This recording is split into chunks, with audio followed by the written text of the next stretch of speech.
and Senator Chiz Escudero on the withdrawal of the 5 articles. Mr. President, I direct the attention of the prosecution to our rules of court, which have supplementary effect on these impeachment proceedings. Rule 10 on amended and supplemental pleadings clearly states that pleadings may be amended by adding or striking out an allegation.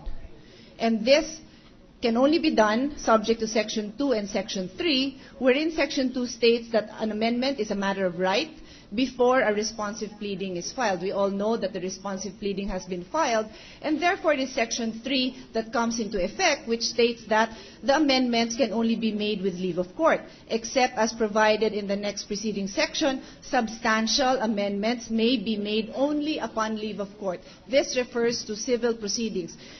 If we will look at the rules on criminal proceeding, then I will make reference to Rule 110, Section 14, which states amendment or substitution. A complaint or information may be amended in form or in substance without leave of court at any time before the accused enters his plea. After the plea and during the trial, a formal amendment may only be made with leave of court. So in both cases, Mr. President, whether you consider this impeachment proceeding as close to a civil proceeding or close to a criminal proceeding, both require leave of court. So I sincerely suggest and request that the prosecution takes this into consideration when they when they file the appropriate manifestation or clarification next week. Thank you very much. Well, I just want to state this for the record and for the consideration of the members of this court as well as of the 2 panels of lawyers representing both sides of this impeachment trial. While we are a court of record,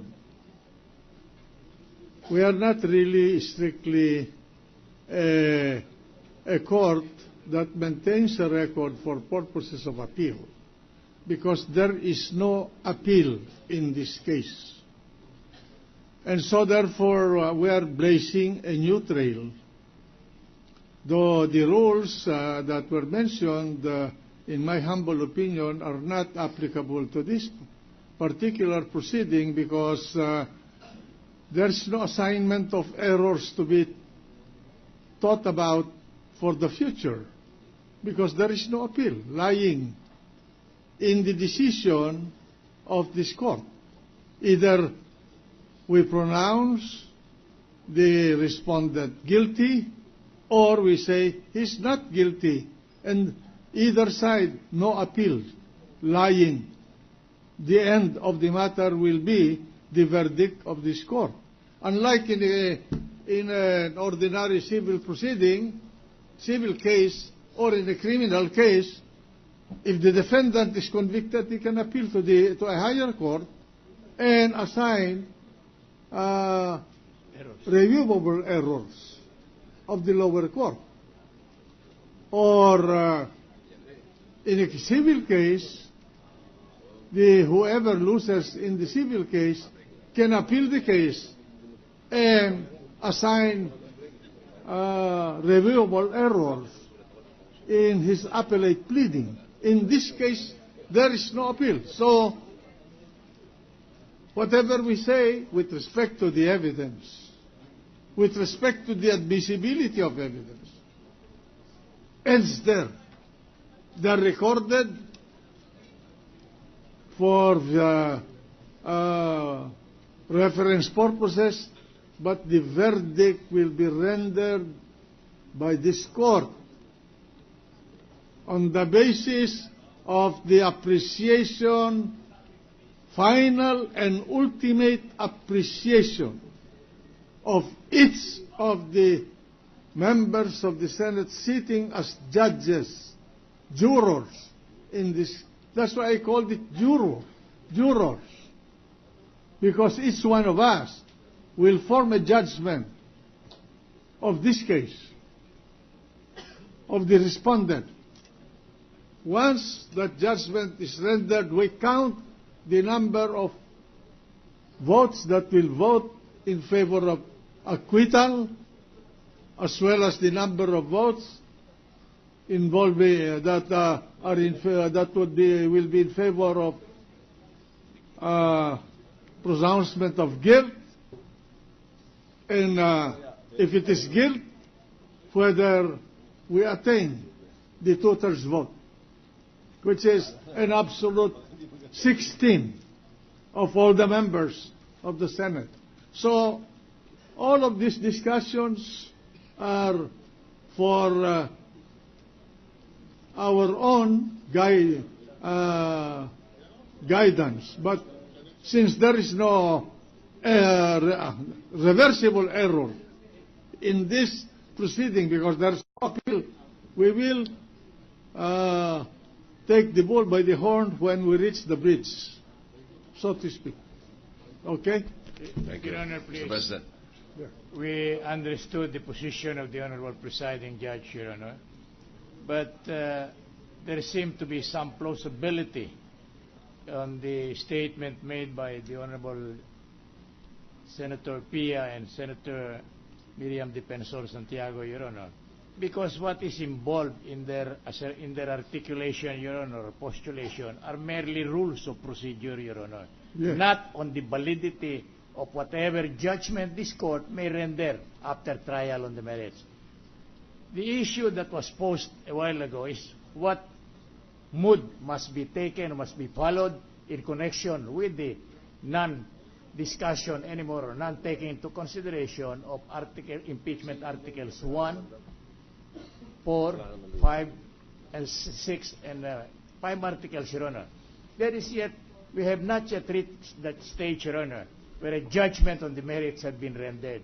So, the way I understood it, because there is no definite rule in so far as this kind of eventuality is concerned, provided for under the rules of the Senate, Your Honor, then there is no harm adopting the rules of procedure enshrined under our rules of court. I fully agree, Your Honor, to the effect that if there is already an answer, meaning an adverse pleading, then a mere statement on record or an oral manifestation will not be enough for the dismissal or disposition of those abandoned articles of impeachment. Because the law requires, per procedure, Your Honor, that it must be subject to a motion and approval. A motion is not enough, Your Honor.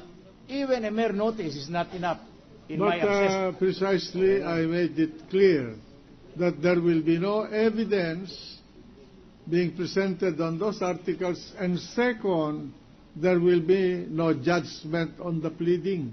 If you remember, I asked that question from the prosecution yesterday.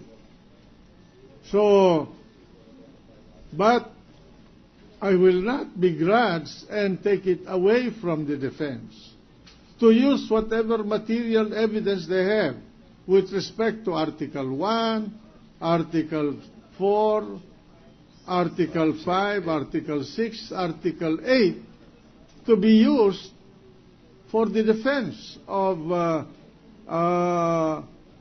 the respondent in meeting the assertions and the evidence presented to prove those assertions as far as Article 2, Article 3, and Article 7 are concerned.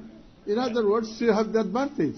Yes, Your Honor. You have a great advantage. We are fully appreciable of And, the gesture on the part of this honorable court, Your Honor. That's why I warned the prosecution that this is a fatal error that you are committing if you do not watch out. Mr. President. I don't have to teach pleading and practice here, but you think about it. Yes, Your Honor. Mr. President, one final member, Yes. Senator Jingo Estrada, please. Senator Jingo Estrada has the floor. Maraming salamat, Ginoong Pangulo. Isang katanungan lang po kay Congressman Tupas. Doon po sa winidro niyong 5 articles of impeachment, yan ba ibig sabihin niyan ay hindi niya na ho ipafile yan next year kung sakasakaling maabsuelto si Chief Justice Corona? Mahirap po na tanong yan, Ginoong Pangulo, dahil wala ho tayong control dun sa ibang members of the House. Alright. So ibig sabihin, hindi ko po masagot yung katanungan ni Senator Jingo Estrada ng categorical. Alright.